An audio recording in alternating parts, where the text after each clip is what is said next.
Mais vous avez posé hier une question, Michael. Le Mishnah Berurah nous pose la question. Enfin, le Mishnah Berurah nous apprend que si un aliment peut se terminer avec de l'eau froide, on peut y verser directement de l'eau chaude d'un kli-sheni, d'un second ustensile. Alors, on pose la question, pourquoi un kli-sheni? Pourquoi un kli-sheni? Venez, on verse directement de la bouilloire par rapport à ce problème de kli-sheni.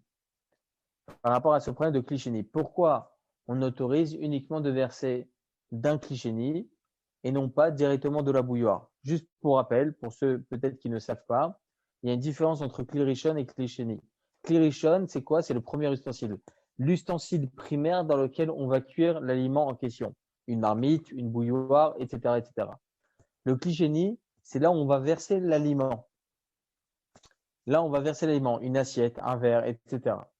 Cet second ustensile, Tosfot nous apprend dans le traité Shabbat 42a, nous apprend que 22 ou 42, je ne me souviens plus, bon, en tout cas, il y a un 2 dedans, ok? En tout cas, Tosfot nous apprend que à partir du moment où c'est dans un kli-sheni, dans un second ustensile, il n'y aura plus de cuisson. Il n'y aura plus de cuisson. Alors, là, le Mishnah Berurah, il nous apprend que si on a la possibilité de finir la préparation, j'utilise plus le terme cuisson, la préparation de l'aliment en question, alors on pourra, même avec l'eau froide, alors on pourra même y verser directement d'un kli-sheni. Pourquoi faire par un kli-sheni? Venez, on verse directement de la bouilloire, directement. Pourquoi on demande à ce que ça soit uniquement par un kli-sheni? Alors, cette question-là, je vais y répondre maintenant, mais ça va nous emmener à tout notre cours Bezrat Hashem. Juste, j'admets. Voilà. Alors, il faut savoir que le Mishnah Berurah, c'est tout simple. C'est juste un Mishnah Berurah juste avant. Ce matin, je suis parti donner à 7h du matin, je suis parti donner cours à Natania. Et Mina Shamaim, j'ai pris un Mishnah Berurah, je me suis dit, je vais essayer de chercher sur ça. Et en fait, le Mishnah Berurah, juste avant, il parle de cela. Dans l'alinéa 35, Lamedhe. Pourquoi? Il dit, Me'are alav mikli verser directement d'un kli. Pourquoi c'est interdit autrement? Pourquoi c'est interdit directement? Le Mishnah Berurah vient nous apprendre des mikli rishon asur la harot alav, des héros mikli rishon, qui kli rishon, pardon, on met vaché qui est des clipars. Il dit pour quelle raison c'est interdit de verser? C'est simple, hein, ce truc-là, mais en fait, il faut comprendre ce que la Mishnah vient nous dire. Déjà, avant que je vienne expliquer, pour vous expliquer, la Mishnah, elle nous apprend la chose suivante. Pour répondre à votre question, la Mishnah nous apprend que si on a un poisson très très salé, un poisson très salé, que la seule façon pour laquelle on peut consommer ce poisson-là, c'est d'y verser de l'eau chaude. Alors on a dit que c'est interdit de verser de l'eau chaude. Très bien. On parle de quoi comme aliment? On parle d'un poisson qui est très salé. Ça n'a jamais cuit. C'est un poisson qui n'a jamais cuit. Là, on a un problème. S'il s'agit d'un aliment qui n'a jamais cuit, alors le Mishnah Berurah, mais c'est déjà les Rishonim qui nous apprennent cela, qu'à partir du moment où on verse directement de la bouilloire, du kumkum, alors il rouille mikli rishon ki kli rishon. Il dit ici il rouille ki kli rishon. À partir du moment où on verse de la bouilloire, c'est comme si qu'on cuisait directement dans la bouilloire. C'est comme si qu'on faisait rentrer l'aliment en question dans le premier ustensile, dans le kli rishon. C'est pour cela que le Mishnah Berurah vient nous apprendre que si on a la possibilité de finir la préparation d'un aliment avec de l'eau froide, on pourra même y verser directement d'un kli et non pas d'un kli rishon. Prendre un verre, verser de la bouilloire dans ce verre et après de ce verre-là, verser dans l'aliment en question. Pourquoi? Parce qu'on ne parle pas d'un aliment qui a cuit au préalable, ça n'a jamais cuit. On finit juste la préparation de cette façon-là. Très bien. Mais pour ne pas y arriver à un problème de cuisson, de cuire, alors on demande directement d'un kli. Sur ce sujet, justement, on va, Bezrat Hashem, discuter et parler ensemble aujourd'hui. Déjà, tout d'abord, est-ce que vous avez une question sur ce que je viens de parler, hein?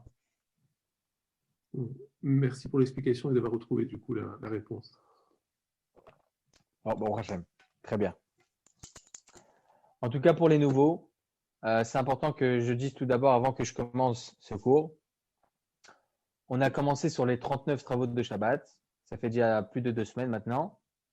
39 travaux de Shabbat et on a commencé sur les lois de cuisson.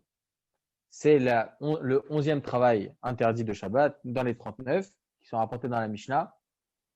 J'ai pris spécialement cette mélacha, ce travail interdit tout d'abord parce que c'est la chose où on est le plus confronté Shabbat après Shabbat.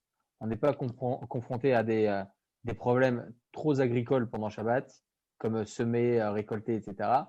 Donc, c'est vrai qu'il va y avoir des répercussions à l'achri qui nous concernent à nous aussi sur ces mélachot-là, mais c'est moins d'actualité. Cuire pendant Shabbat, c'est le gros morceau. D'ailleurs, je vous l'avais dit ça au tout début, que les 39 travaux de Shabbat ne sont pas très répertoriés dans le Shulchan Aruch. Il y a 104 simanim, donc 104 chapitres dans le Shulchan Aruch sur les lois de Shabbat. 34 parlent de la veille de Shabbat. Les autres, ça parle de pendant Shabbat. Mais il n'y a que vraiment certaines mélachot qui sont grandement définies, comme les lois de cuisson. Mais à part ça, on ne va pas avoir grand-chose. On va avoir les gros morceaux de Shabbat, c'est avec les lois de Mouxé. Ça ne fait pas partie des 39 travaux. Il va y avoir vraiment, ils sont pas très répertoriés, les 39 travaux de Shabbat. C'est pour cela qu'on va, Bezrat Hashem, les développer ensemble. Mais les lois de cuisson, c'est vraiment le gros morceau des lois de Shabbat. Et c'est un des seuls travaux qui est le plus défini par le Shulchan Aruch. Donc, Bezrat Hashem, c'est pour ça qu'on a commencé par ça. Et avec l'aide d'Hashem, on va pouvoir continuer. En tout cas, donc aujourd'hui, on va parler justement de la différence qu'il y a entre Kli Rishon et Kli Sheni, justement par rapport à ce qu'on vient de dire dans notre Mishnah, ce que vient de définir le Shulchan Aruch dans le Siman 318 à la Hakat, qu'il était problématique de verser directement d'un Kli Rishon, de la bouilloire ou bien du kumkum, directement sur un aliment qui n'a jamais cuit. Alors ça, Bezrat Hashem, on va essayer de le développer aujourd'hui. Pour bien le développer, on est obligé de partir directement dans le Seif Yud, la halakha 10. Pour bien développer cette halakha-là, on va devoir sauter. Après, bien évidemment, on reprendra. On saute sans sauter, parce que là, on ne va pas spécialement rapporter le Shulchan Aruch. On va essayer de définir c'est quoi la différence entre un Kli Rishon et un Kli Sheni. Comment on va définir le fait que l'on verse d'un Kli Rishon sur un aliment?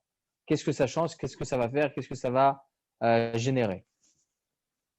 Alors, il faut savoir que tout d'abord, je pense que j'ai bien expliqué la différence qu'il y a entre Kli Rishon et Kli Sheni. Bon, il n'y a pas besoin de le répéter. Tout d'abord, il faut savoir qu'il y a une discussion dans la halakha, dans les Rishonim, en ce qui concerne le fait de verser directement du kumkum sur un aliment. Selon Rabbeinu Tam, selon Rashi, selon le Rambam, selon le Rosh, une personne qui verse directement du kumkum sur un aliment qui n'a jamais cuit, on va prendre cet aliment-là, on va prendre l'aliment type, c'est un œuf, ok? Un œuf qui n'a jamais cuit. Si on verse directement du kumkum dessus, alors le Rambam, Rashi, Rabbeinu Tam, etc. nous enseignent que c'est comme si on prenait cet œuf-là, on le mettait dans le kumkum.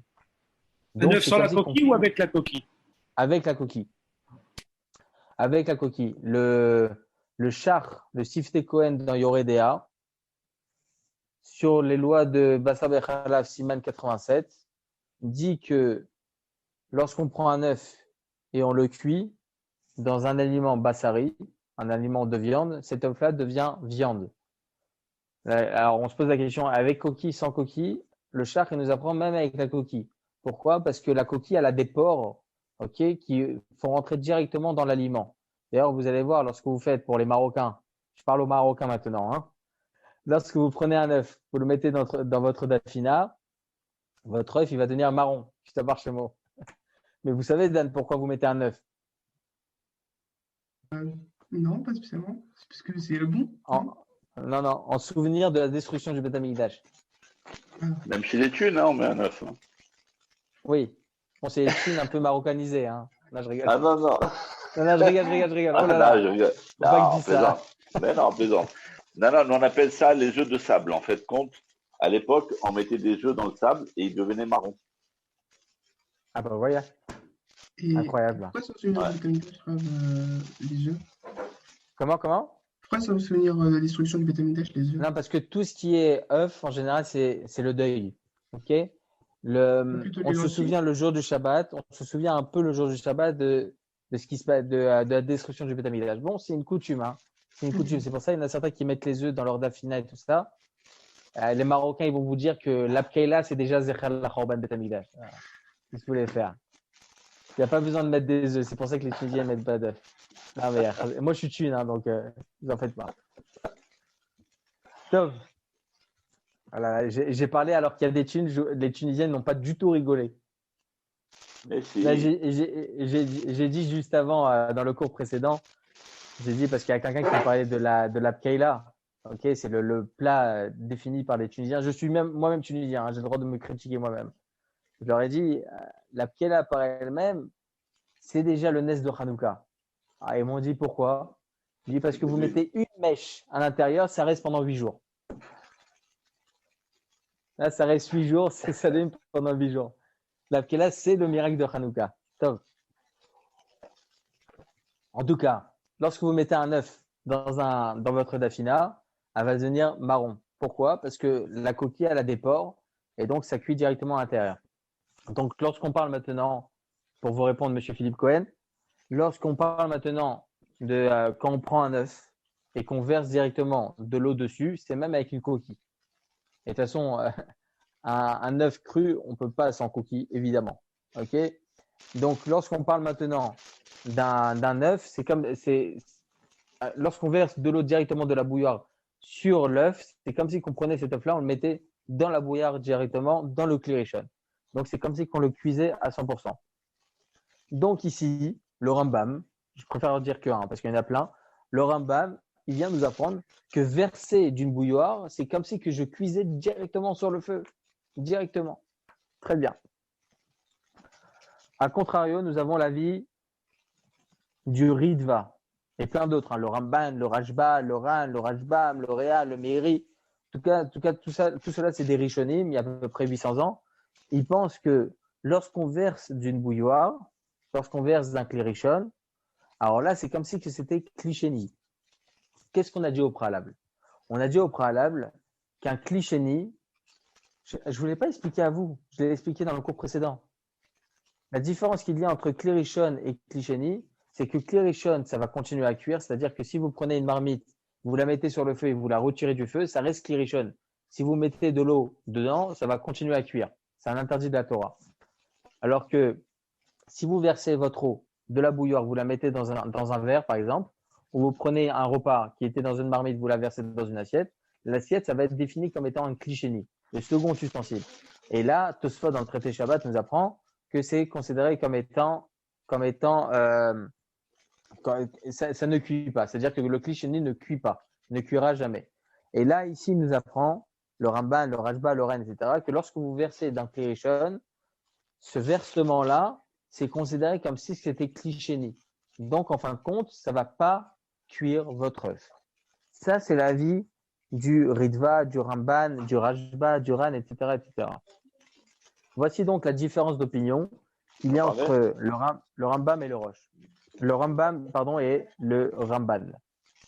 Très bien. Donc, comme quoi on tient la halakha, le Shulchan Aruch, Seif Yud, justement, tranche la halakha que lorsque l'on verse directement de la bouilloire, donc directement du klirishon, sur un aliment qui n'a jamais cuit, alors là, ça va le cuire. C'est comme si on prenait cet aliment, le mettait dans la bouilloire directement sur le feu. Donc, il tranche comme le Rambam, le Shulchan Aruch. C'est pour cela que le Shulchan Aruch tranche que si on a des épices, par exemple, on a des épices, on va parler tout de suite du thé, du café, etc. Lorsqu'on a des épices qui n'ont jamais cuit, qui ont juste séché, on n'aura pas le droit de verser directement de notre bouilloire dessus. Parce que c'est comme si on prenait ces épices-là et qu'on les mettait directement sur le feu. C'est compris? Si vous avez des questions, n'hésitez pas tout de suite. Aucun problème. Est-ce que le sel, c'est considéré comme une épice ou pas? Alors, c'est un gros sujet dans la halakha, ça. Le sel, effectivement, c'est une épice, qu'on le veuille ou non, parce qu'on ne peut pas manger un plat sans sel. Mais il faut savoir qu'il y a une question, est-ce que le sel, il est déjà cuit ou il n'est pas déjà cuit? Si je ne me trompe pas, il est déjà cuit, un sel, non? Je sais pas. Attendez.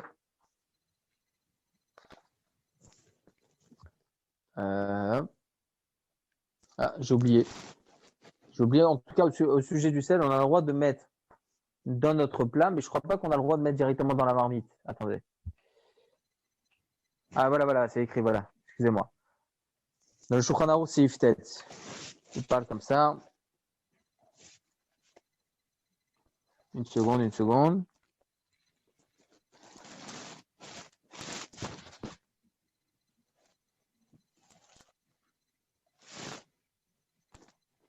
Le Shulchan Aruch, halakha 9, il dit qu'on a le droit de mettre du sel directement sur le feu.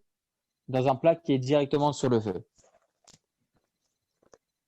Et Rokivan chez Iviru mais à la Hesh, Desra Milcha Bishwa qui visera des tours. Ah, il va être la feu des clichés.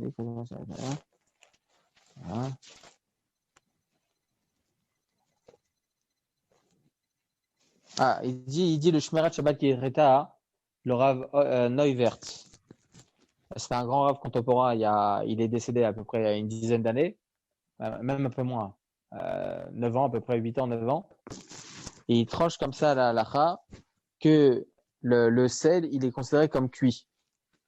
Il dit ici, ça s'appelle zikouk. Comment ça se passe? En fait, ils font tout un travail chimique pour que ça s'évapore, pour que les éléments qui sont pas bons dans le sel puissent s'évaporer. Donc, ça passe quand même un certain travail en usine. Et donc là, il dit le Shmerat Shabbat Kereta que le sel, dans tous les cas, c'est considéré comme étant quelque chose de cuit. Donc là, il n'y a plus de problème. Ok, merci beaucoup. Ok, avec plaisir. Désolé, j'ai un peu cherché, mais je m'y attendais pas. Pas de problème, c'est normal. Pour la différence qu'il y a entre le Keli Sheni et le Keli Rishon.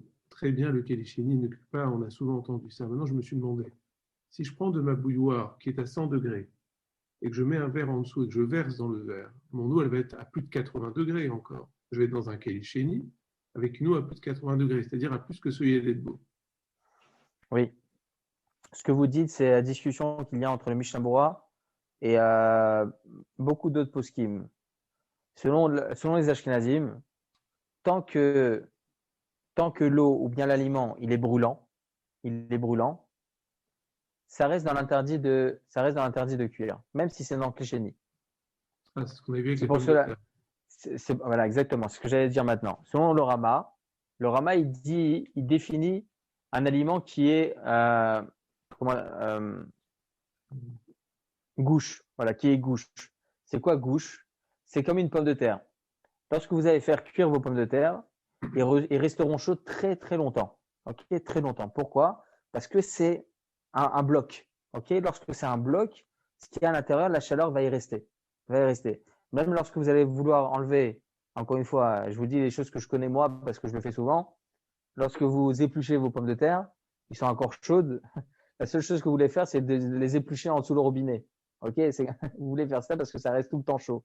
Ceux qui rigolent, ça veut dire qu'ils le savent. Hein. Donc, voilà, on est tranquille. On est ensemble. En tout cas, les pommes de terre, ça reste souvent très, très, très chaud longtemps. Pourquoi? Parce que c'est considéré comme étant quelque chose de gouche. C'est un bloc. La même chose d'une viande. Une viande, ça reste chaud à l'intérieur longtemps lorsque c'est une viande assez épaisse. Pour les Ashkenazim, un tel aliment, même si on le met dans l'assiette, c'est considéré encore comme étant Kli Rishon. Parce que la chaleur constante qu'il va y avoir dans cette pomme de terre, ça va être la même que dans la marmite.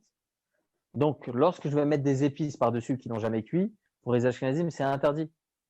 Pourquoi? Parce que, encore une fois, c'est comme si c'était Kli Rishon. Alors que pour nous, non, c'est déjà dans Kli Sheni, il n'y a plus de problème. Il n'y a plus de problème. D'ailleurs, le Rav Moshe. Comment? Pardon, même si l'eau elle est à 80 degrés. Aucune différence. Okay. Encore une fois, Tosfot nous apprend, dans le traité Shabbat, que lorsque l'aliment en question il est dans le Kli Sheni, ça va uniquement refroidir, ça ne va plus chauffer. On a un grand klal dans la halakha, une grande généralité de Ta'ata Gavar. C'est quoi Ta'ata Gavar? C'est que l'élément inférieur va prendre le dessus sur l'élément supérieur. Lorsque l'élément inférieur il est froid, il va prendre la force sur l'élément qui va venir par-dessus qui est chaud et il va refroidir. Il va le refroidir. Lorsque vous allez avoir une marmite brûlante, qui était sur le feu, et vous la retirez du feu, vous allez mettre de l'eau froide dedans, c'est interdit de la Torah. Pourquoi? Ta'ata gavar. La marmite, elle va prendre effet directement, il va prendre la force, il va réchauffer l'eau qui va se trouver à l'intérieur. Mais lorsque vous avez un verre ou une assiette qui est froide, vous y mettez après dessus un élément chaud. Évidemment, même l'assiette, elle va être chaude à un certain moment. Évidemment. Ça va même être certaines fois même difficile à tenir. Mais en fin de compte, l'assiette, elle est chaude à cause de l'aliment qui va être par-dessus. Mais en fin de compte, l'assiette par elle-même va continuer à refroidir l'aliment en question. C'est vrai qu'il va y avoir aussi le travail aussi de l'air, etc., etc., etc. Mais l'assiette va faire un grand effet sur l'aliment en question et va refroidir. C'est pour ça que nous, pour les Sfaradim, tant que c'est dans un kli-sheni, il n'y a pas de problème. Même si c'est à 80 degrés. De toute façon, hein, toute chose qui est immangeable encore, parce que vous le rejetez même de vos lèvres parce que c'est trop brûlant, c'est un minimum de 60 degrés, 50, 60 degrés. C'est évident. Donc, c'est déjà très, très, très, très chaud. D'accord. Merci. Très bien. Alors, on a vu ici la divergence d'opinion qu'il y a en ce qui concerne le fait de verser. On a toujours dit, et on l'a dit dans les cours précédents, qu'au Maroc, je parle beaucoup des Marocains aujourd'hui, hein, c'est incroyable. Au Maroc, ils prennent les théières et pour verser le thé, ils font comme ça, de haut en bas et de bas en haut. Pourquoi ils font ça? Pour refroidir l'eau, pour refroidir le thé. C'est très, très, très chaud au Maroc, pour refroidir le thé. Donc, on voit que irouille, le fait de verser, ça va refroidir. Ça va refroidir. Donc, en quoi la problématique existe? Bien sûr, on ne va pas trancher une halakha par rapport à ce que font certaines personnes, mais c'est important de connaître comment ça se passe. Effectivement, ça refroidit. Ça refroidit. Donc, en fin de compte, c'est quoi le problème de verser directement sur un aliment? Les Acharonim, ils expliquent qu'à partir du moment où on verse directement d'un Kli-Rishon, même si ça refroidit de 2, 3 degrés, 5 degrés, ça reste comme le Kli-Rishon. Mais au contraire de ce que je viens de vous dire maintenant, à partir du moment où c'est dans un Kli-Sheni, même si ça a descendu que de 2, 3 degrés, 5 degrés, c'est pas grave. Étant donné que c'est dans un Kli-Sheni, ça va continuer à refroidir. Alors que verser directement du Kli-Rishon, là, on a un corps entre les deux, entre le Kli-Sheni et le Kli-Rishon. Et là, donc, on est mahmir et on dit que c'est considéré comme étant Kli-Rishon. C'est pour ça qu'on n'a pas le droit de verser directement sur un œuf ou sur tout aliment. Selon ce qu'on explique maintenant, est-ce qu'on a le droit de faire du thé pendant Shabbat? Bien évidemment. Vous connaissez tous la réponse. Vous savez comment faire un thé. Peut-être certains ne savent pas comment faire le thé. On va expliquer maintenant. Mais en tout cas, d'où on apprend comment la préparation d'un thé le Shabbat, c'est justement cette discussion initiale que nous venons de voir dans les Rishonim. C'est cette discussion-là. C'est important de connaître, encore une fois, pour ceux qui n'étaient pas là depuis le début. Moi j'aime rapporter les racines. Les racines d'une halakha pour comprendre pourquoi on fait telle et telle chose. Lorsqu'on était au Har Sinaï, on a dit Naaseh v'nishma, on fait, mais après on est obligé d'apprendre. Donc voilà, bon, prochainement on est là pour apprendre. Alors, tout d'abord, avant que je vous parle du thé, il faut que je vous dise que le thé par lui-même sont des herbes à l'intérieur qui ont juste été séchées. Ils n'ont jamais été cuits. Okay, ils ont juste été séchés, ils ont été mis dans des sachets, et c'est comme ça qu'on en fait du thé. Très bien. Alors, à savoir, comment on va considérer ce thé-là? Il y a écrit comme ça dans la halakha qu'il y a certains aliments qui vont être considérés comme étant kalé bichoul. C'est quoi kalé bichoul? Ce sont des aliments qui vont être très facilement cuisables. Très facilement, ils vont cuire très facilement. Je vais vous donner les références de ce que je suis en train de dire. Alors, il y a écrit comme ça.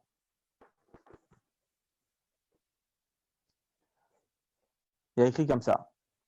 On a dit au préalable la Gemara qui était rapportée dans la Mishnah, dans le traité Shabbat, en ce qui concerne les poissons qui étaient très salés, comme on en a parlé au début, très salés. Et que la seule façon de pouvoir finir leur préparation, c'était d'y verser de l'eau chaude directement dessus. Alors la Gemara nous dit que c'est interdit de verser directement de l'eau chaude dessus. Pour quelle raison? Les commentateurs expliquent, entre autres, Rashi vient expliquer sur place, Shehem Kalei Abishul. Ce sont des aliments qui peuvent cuire très facilement, de manière très facile. Kalei Abishul, c'est facile de cuire. Lorsque vous allez prendre une viande, ok? Vous allez prendre une viande et vous allez vouloir la cuire.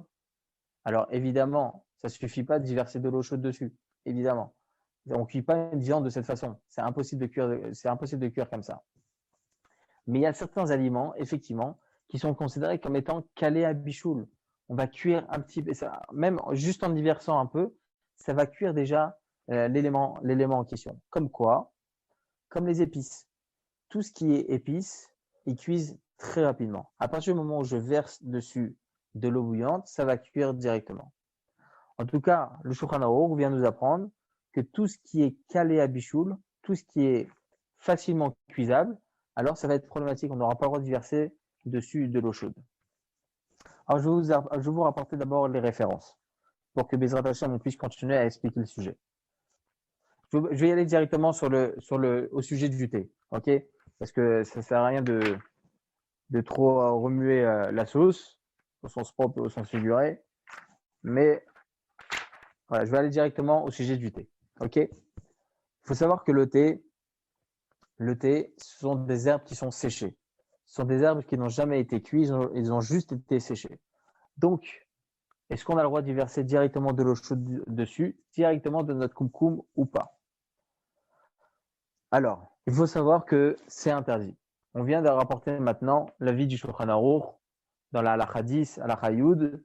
Il dit que Klirishon, Irouï mi Klirishon qui est Klirishon. C'est-à-dire verser du Klirishon directement de la bouilloire, c'est comme si on mettait directement sur le feu. Donc c'est interdit d'y verser directement. Pourquoi? Parce que ce sont des aliments, ce sont des genres d'aliments qui peuvent cuire très rapidement. Très très rapidement.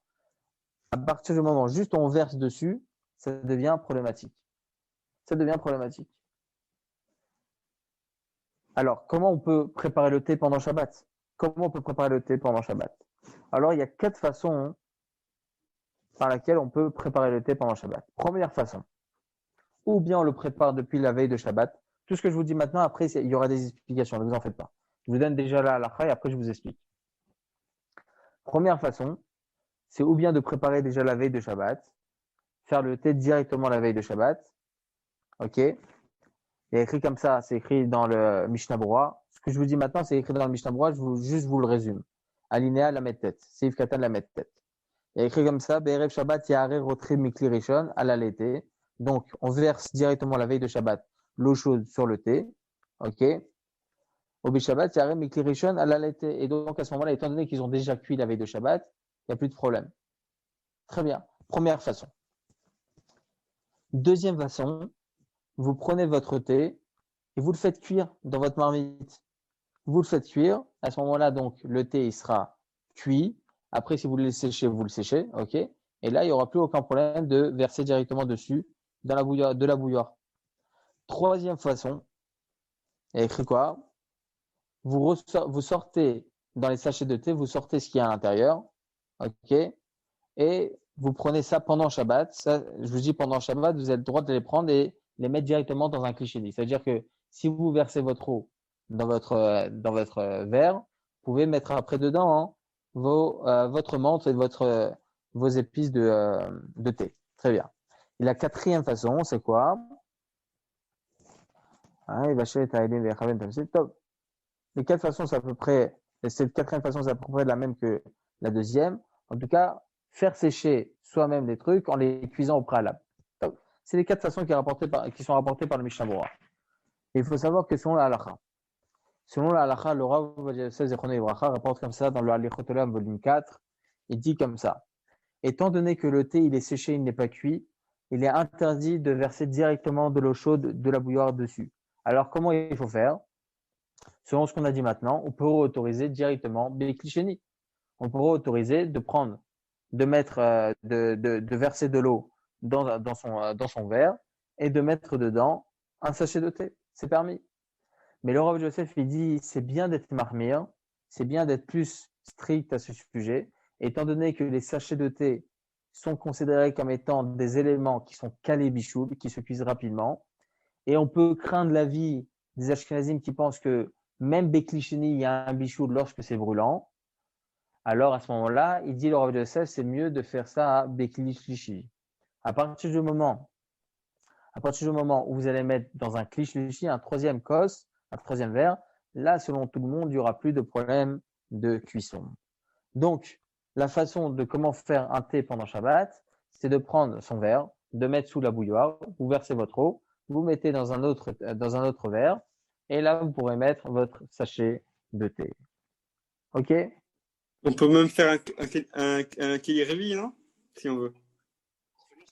Et tu marques bien. Même Hamishi, même Chichi. Oui. Il y a plus de différence. Là, après, vous allez boire un iced tea, là. C'est un problème. Oui. Est-ce que dans ce cas-là, si on a de l'eau qui chauffe dans une casserole et qu'on veut la mettre dans un kélicheni, est-ce que le fait de la transporter avec une louche, le verre devient kélichlichi ou pas? Oui, alors, si je sors j'ai l'eau compris avec votre question. Oui. Lorsque vous mettez une louche dans votre bouilloire, si vous ne la laissez pas, on va dire 15-20 secondes, ça ne prend pas le statut de Klirishon aussi. Si vous laissez votre louche à l'intérieur de votre kumkum, quelques secondes, au point où ça va devenir, même votre louche, elle va devenir brûlante, là, ça va être considéré déjà comme étant Klirishon. Ça va prendre le statut de Klirishon. Donc, lorsque vous allez après verser dans votre verre, ça va être Irouy Miklirishon. Ça restera quand même Irouy Miklirishon. Merci. OK? En tout cas, ce que je viens de vous répondre, en fait, c'est ce que je devais développer après. Mais bon, c'est pas grave. Et je l'ai dit là, c'est pas grave. C'est bon. OK? En tout cas, voilà comment on fait un thé pendant Shabbat. On comprend pourquoi. Parce que le thé n'est jamais cuit, ok, il est juste séché, donc on a un problème de verser directement dedans. Alors pourquoi il faut être marqué de faire un klishi? Parce que selon les Ashkenazim, il y a une cuisson qui continue à être faite, mais dans un klishi lorsque c'est bouillant. Et étant donné qu'il s'agit de quelque chose, un aliment qui est calé bichoul, qui se cuit rapidement, c'est bien d'être marqué de faire ça dans un klishi. Ok, très bien. Par rapport au café. Alors, il y a eu beaucoup de polémiques par rapport au café et j'aimerais donner l'avis du Rav Ovadia Yosef Zichrono Livracha et de son fils, le Rav Yitzhak Yosef. Il faut savoir que le café, c'est déjà, comment il dit ça en français? Il y a écrit dessus. On appelle ça le café, il est Torréfié. Torréfié, ça fait partie des modes de cuisson qui sont rapportés par le Shulchan Aruch, qu'il n'y a pas de cuisson après cuisson. Tout simplement. À partir du moment où il y a eu une première cuisson au préalable, il n'y a pas de seconde cuisson. À partir du moment où ça a été torréfié, il n'y a plus de seconde cuisson, ça n'existe plus. Alors, je vais vous poser une question, messieurs. On avait parlé hier, de la semoule. Ok? C'était immangeable de cette façon. Ok? Est-ce qu'on avait le droit de la préparer pendant Shabbat? Alors, on y est arrivé à la conclusion, grâce à Monsieur Michael, que, étant donné qu'on peut préparer de la semoule avec de l'eau froide, il n'y a plus de problème de finition d'une préparation. Très bien. Je vous pose la question, ce n'est pas la même problématique par rapport au café et par rapport au thé. C'est immangeable de cette façon. Ok? C'est immangeable. Donc, est-ce qu'on a le droit de préparer pendant Shabbat, Birklal? Comment on vient de dire maintenant qu'on a le droit de préparer du thé pendant Shabbat? C'est immangeable de cette façon? C'est la même réponse que pour la semoule, ça marche à l'eau froide finalement. Tout simplement. Mais ce que vous dites maintenant, c'est juste par rapport au fait qu'on a étudié cela avant. Mais en fin de compte, lorsque la Mishnah nous enseigne que tout ce qui n'est pas cuit la veille de Shabbat, on n'a pas le droit d'y verser de l'eau chaude dedans, etc. On n'a pas le droit de finir la préparation comment on peut préparer un thé pendant Shabbat? Comment on peut préparer un café la veille de Shabbat? Un café, on comprend parce que c'est déjà torréfié. Donc, en bichoul, achar bichoul, très bien. Mais un thé, c'est ni torréfié, ni rien, c'est ni cuit, c'est rien. Donc, comment on peut préparer un thé pendant Shabbat? Tout simplement, étant donné, et ça aussi j'ai fait l'expérience, hein.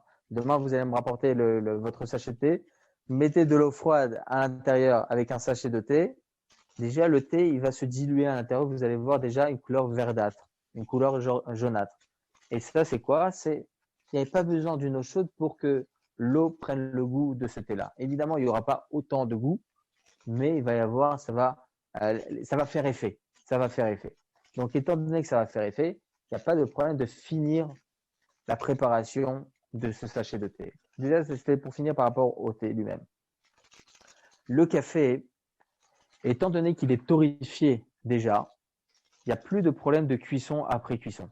Il n'y a pas de problème. À partir du moment où il est cuit la veille de Shabbat, j'ai le droit pendant Shabbat d'en faire du café. Même si en fin de compte, ça va changer d'apparence. Il n'y aura plus de graines, ça ne sera plus du tout granuleux, ça va être liquide. Il n'y aura pas de problème. Pourquoi? Encore une fois, parce que en bichoul, achar bichoul. Il n'y a pas de problème de cuisson après cuisson. Donc, il y en a plein qui ont essayé de me dire, et combien j'en entends des personnes, ils ne savent pas. Ils se disent, mais comment on fait pour préparer un café pendant Shabbat? Vous savez, le grand Rav d'Israël actuel, le Rav Israël Yosef Shlita, il a toujours l'habitude de dire dans ses cours, lorsqu'il parle de ce genre de sujet, vous voulez faire un réel Oneg Shabbat, ne mettez pas votre café après avoir mis l'eau. C'est pas bon. Bon, la vérité, moi, je ne fais pas réellement la différence. En tout cas, lui, il dit que mettre le café après avoir versé l'eau, c'est pas bon. Verser l'eau directement sur le café, il a beaucoup plus de goût. Il a beaucoup plus de goût. Donc, on a la mitzvah de Oneg Shabbat, faire attention. En tout cas, là, étant donné que le café, il est déjà torréfié, il n'y a pas de problème de mettre les graines directement dans notre verre et d'y verser directement d'un klirishon. Parce qu'encore une fois, alors on a dit Hérouille, mi klirishon, qui klirishon, c'est quoi le problème? Ça a déjà cuit. On a le droit de mettre ce café sur la plata, il n'y a pas de problème. Okay? À partir du moment où ça a déjà cuit, on a tout à fait le droit de verser directement de l'eau bouillante par-dessus. Des questions?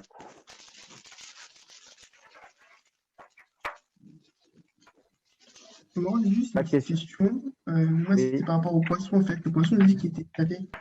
C'est qu'en fait, il est cru et c'est juste qu'il a un goût salé. Genre, pourquoi il a précisé qu'il est salé? Parce qu'en fait, l'eau chaude, elle va enlever le salage du poisson. Ou c'est juste la préciser seule que c'est un façon. poisson qui est cuit rapidement, en fait. Non, vous avez raison. C'est un poisson que la seule façon à laquelle on peut la consommer, on peut consommer ce poisson, c'est en y versant de l'eau chaude dessus. Okay. Pour retirer un peu le sel. Avec de l'eau froide, ça aurait pas enlevé le sel, l'eau froide? Okay. Non, le Mishnah nous dit que c'est impossible. Okay. Ce poisson-là, impossible de le consommer juste en y versant de l'eau froide. Non, c'est qu'avec de l'eau chaude. C'est pour ça qu'elle a l'interdit, la Mishnah. Alors que tout ce qui est possible de faire avec de l'eau froide, il n'y a pas d'interdit de le faire avec de l'eau chaude. Mais attention, d'un klisheni et non pas d'un klirishon. Parce que les éléments qui se trouvent à l'intérieur, ils ne sont pas tous cuits. D'ailleurs, on a déjà parlé hier aussi par rapport à ça, mais c'est important que je continue à préciser sur ce sujet. Je rajoute encore un élément par rapport aux soupes instantanées. Okay, les manachama, ici en Israël. Okay, la manachama, on a dit hier que c'était certaines fois problématique d'en faire. Et par contre, il y en a d'autres qui s'étaient permis d'en faire. Okay, c'était permis d'en préparer. La manachama, si vous mettez de l'eau froide, ça ne va pas le faire. Rien ne va se faire. Essayez-le. Ceux qui peuvent acheter une manachama, essayez de le faire. Avec de l'eau froide, ça ne va pas le faire. Ça ne va pas le faire. C'est qu'avec l'eau chaude. Il faut attendre 5 minutes, etc. Mettre par-dessus. Donc, c'est vraiment problématique. Si maintenant, c'est consommable de la sorte, c'est consommable ou bien en mettant de l'eau froide, ou bien même sans rien faire chauffer, juste en prenez comme ça, comme des chips, n'importe. Donc là, c'est déjà consommable de la sorte. Le fait qu'on y va y rajouter de l'eau chaude, il n'y a plus de problème. Il n'y a plus de problème parce qu'on a dit que c'est consommable d'une autre façon qu'avec de l'eau chaude. Donc, à partir du moment où c'est consommable sans eau chaude, on a le droit même d'y mettre de l'eau chaude. Mais attention, dans la manachama, il y a là-bas certaines épices qui n'ont jamais cuit. Jamais, jamais, jamais, jamais cuit. La plupart des choses ont déjà cuit au préalable, mais il y en a d'autres qui n'ont jamais cuit. Ok? Donc là, il faudra faire attention que les manachama qui sont permis de faire pendant Shabbat, il faudra faire uniquement d'un kli-sheni. Verser d'un kli-sheni, non pas directement du kli-rishon, parce que les épices, ils vont cuire à l'intérieur. Il faut faire aussi très attention par rapport à ça. Ok? Pas d'autres questions? Ouais, j'ai Oui. juste une question, parce qu'à un moment donné, j'ai plus de réception pendant 30 secondes. Vous avez parlé du sachet de thé, oui, le sachet, hein, vous avez parlé du sachet. Oui, oui, oui. Ok. Donc, vous voulez… Non, la question c'était juste, vous versez le Ilou Keri Rishon sur le sachet ou pas? Non, il faut verser d'un autre verre dans, Keri dans un troisième verre. Kli-shlishi. Il n'y avait pas un sac de Rav Ovadia qui disait qu'il n'y avait pas de problème? Non, je me trompe complètement. Non, non, vous avez raison. On a dit que il ne faut pas verser directement sur le sachet de thé. On a le droit, selon la loi stricte, de prendre le sachet de thé et le mettre directement dans le verre d'eau chaude. Et pas y verser dedans l'eau chaude Donc, directement sur le sachet de thé, dans le kli-sheni. Prendre le sachet de thé et le mettre dans le kli-sheni où il y a déjà dedans l'eau bouillante. Mais le Rav Yosef, il dit c'est bien d'être marmire, de faire un kli-sheni. Et C'est donc, bien d'être marmire. Ok? Attendez une petite seconde. Voilà. Vous avez d'autres questions? mais pour la menthe, il n'y a pas de problème. On peut la mettre en Kili Rishon ou c'est mieux de la La mettre menthe, la menthe, ça n'a jamais cuit. Ah oui, c'est pas une épice. Tout ce qui n'a pas cuit, c'est un problème. Faire attention. Oui. D'ailleurs, il y en a certains qui m'ont posé la question par rapport à… Vous avez certaines carafes spéciales pour le thé. OK? Oui. Avec dedans, vous insérez à l'intérieur votre substance de thé, de menthe et tout ça. C'est comme un petit tamis comme ça à l'intérieur. Et vous avez votre eau tout autour. Et c'est comme une carafe, comme ça, vous rajoutez. Est-ce que pendant Shabbat, on a le droit d'utiliser ou pas? Le Rav Yosef, il dit que oui. Il n'y a pas d'interdit de borer. Séparer le bon du mauvais, tout ça. Parce que là, vous ne faites pas Beyadaim, les choses, ils sont déjà là, vous faites rien du tout, juste vous versez l'eau. Vous prenez en fait, vous retirez pas le mauvais du bon. Là, vous prenez le bon du mauvais. Étant donné que vous prenez le bon du mauvais, étant donné que c'est l'altar, c'est pour l'instant même, il n'y a pas de problème. Ok. D'ailleurs, la même question, elle était par rapport au thon à l'huile. Au thon à l'huile. Est-ce qu'on a le droit de retirer l'huile du thon ou pas? Alors, il faut savoir que sur ça aussi, le Rav Yosef, il dit, là, j'enlève pas le mauvais du bon. Je vous explique pourquoi. Parce que, en fait, je garde entre les mains, je garde que le bon. Je retire pas le mauvais par ma main. Ok, je garde dans ma main que le bon. Donc, étant donné que je prends de ma main que le bon, là, il n'y a plus d'interdit. On a le droit de retirer l'huile directement. Et en plus de ça, il rajoute encore autre chose. Il dit que même si on devrait considérer ça comme étant retirer le mauvais du bon, là, étant donné qu'on n'est pas macpide, on n'est pas pointilleux à ce qu'il n'y reste plus du tout d'huile, etc., il restera toujours de l'huile à l'intérieur, dans le thon. Donc là, il n'y a plus de problème d'obsolète et ochel, parce que les deux, ils sont considérés comme étant ochel. Les deux, ils sont considérés comme deux aliments mangeables et consommables. Et là, on ne parle pas du cas où on prend l'ustensile spécial pour enlever l'huile. On parle juste qu'il est dans une boîte normale. Une boîte de conserve. Ah, ok, d'accord. Et il n'est pas dans. Enfin, on n'utilise pas le truc pour essorer le thon. Je ne sais pas si vous connaissez, genre avec des petits trous vers le bas et on met le thon à l'intérieur et l'huile elle tombe.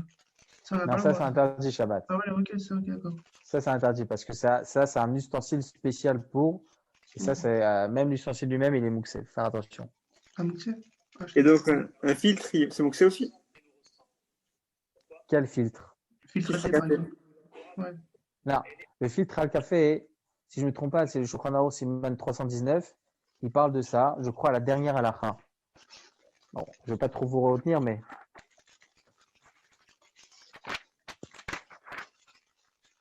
Voilà. Il dit comme ça, dans Siman 319, Siman Shinutet halakha 16, le Shulchan Aruch, il parle en ce qui concerne de l'eau où il y a à l'intérieur des tolaïm. De l'eau à l'intérieur, il y a des bêtes. Ok? Donc, comment on va pouvoir boire? Il dit, Shulchan Aruch, on a le droit de mettre une nappe autour et de boire de cette façon. Alors là, c'est plus considéré comme étant boraire. Pourquoi? Parce que là, je prends le bon du mauvais. Ah, alors, comment c'est possible? C'était imbuvable, maintenant ça devient buvable? Non, il n'y a pas de boraire à ce moment-là parce que on pouvait prendre même au préalable, on pouvait prendre l'eau et boire là où il n'y avait pas, etc. des tolaïm. En tout cas, ce n'est pas considéré comme étant boraire. La même chose des filtres. Les filtres à café. Le café lui-même, il peut être consommable en y ajoutant de l'eau. Ok, en y ajoutant de l'eau. Et même lorsque vous prenez du café noir ici en Israël, ça s'appelle le café turc. Ok, vous mettez votre café turc directement dans l'eau chaude et vous n'êtes pas macpide à ce que vous buviez une ou deux graines comme ça. C'est pas très mauvais. Donc, à partir du moment où vous prenez votre eau et vous versez dans le filtre votre eau pour que ça en ressorte du café, étant donné qu'au préalable, l'eau, elle était buvable, elle est rentrée après dans un filtre où il y a beaucoup de substances qui n'est pas mangeable, etc. Et après, ça ressort. Étant donné que c'était au préalable buvable et maintenant c'est buvable, il n'y a plus de problème de boraire. C'est le même principe d'ailleurs dans les robinetteries. Bon, on en parlera, Bezrat Hashem, mais c'est le même principe dans les robinetteries. Dans la robinetterie, il y a plusieurs filtres. Surtout en Israël, on utilise beaucoup les filtres à eau. Moi-même, j'ai un bar à eau. Tout le monde en Israël a les bars à eau, directement pour l'eau froide et l'eau chaude. Tout le monde. En France, je pense que c'est que dans les sociétés, mais vraiment en Israël, tout le monde a ce genre de choses à la maison. Et vous allez voir, ils mettent à l'intérieur des filtres spéciaux, etc. Est-ce qu'on a le droit d'utiliser pendant Shabbat? Oui, parce que l'eau, elle était buvable avant. C'est vrai que ça passe dans un filtre, mais ça ressort buvable. C'était avant buvable, maintenant c'est buvable, il n'y a plus de problème de boraire. Donc les filtres à café, c'est la même chose. Vous versez l'eau sur votre café avec le café noir à l'intérieur. Ça va ressortir du café. Il n'y a pas de problème, ce n'est pas considéré comme étant boraire. Ok, parfait. Et si on parle de la stratégie de boraire, pour la vaisselle, le Shabbat, j'ai pas le droit de faire le tri entre les grandes assiettes et les petites assiettes. Je mets directement dans le levier. Il y a une marloquette, le Shmerat Shabbat Kilcheta, dans Sivan Shinutet, qui dit qu'il y a un problème de boraire même pour les ustensiles.